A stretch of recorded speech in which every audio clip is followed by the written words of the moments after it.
میرے رب ہجوم غم میں تجھے جب کبھی پکارا۔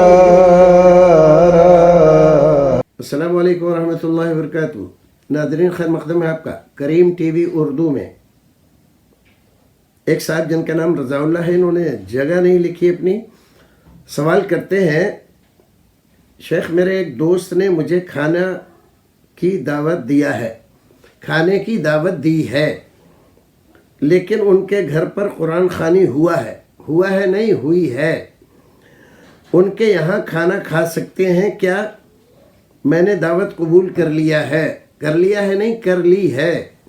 آپ نے دعوت قبول کر لی، چلیے مسلمان دعوت دے تو آپ کو دعوت قبول کر لینا چاہیے، لیکن اگر دعوت ایسی ہو جس سے شریعت نے روکا ہے تو بھائی کو کہہ دینا چاہیے، بھائی تیری دعوت قبول ہے لیکن آنے سے میں معذور ہوں کیونکہ ایسی دعوت شریعت نے منع کی ہے۔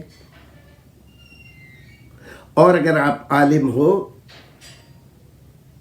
یا آپ یہ سمجھتے ہو کہ آپ دعوت میں جاؤ گے تو وہاں پر جو لوگ موجود ہوں گے ان کے سامنے حکم شرعی بتا سکتے ہو، بدعت سے روک سکتے ہو، تو آپ جاؤ اور وہاں پر جو لوگ ہیں آپ کہو کہ بھائیو آپ نے کھانا وانا کھا لیا، لیکن آپ یاد رکھو اس طرح کی دعوت یہ رسول اکرم صلی اللہ علیہ وسلم کی بتائی ہوئی لائی ہوئی شریعت میں نہیں پائی جاتی۔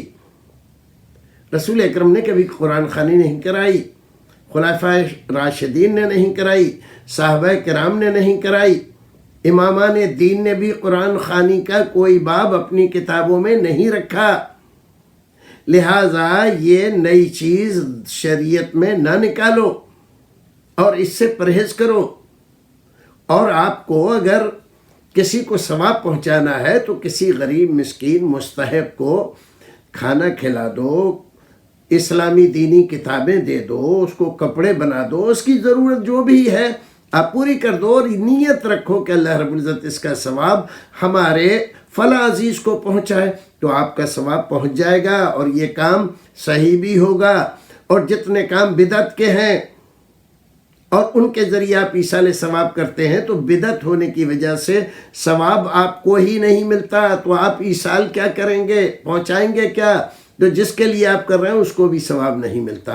اللہ رب العزت ہمیں بدعتوں سے بچائے اور سنت پر عمل کرنے کی توفیق عطا فرمائے۔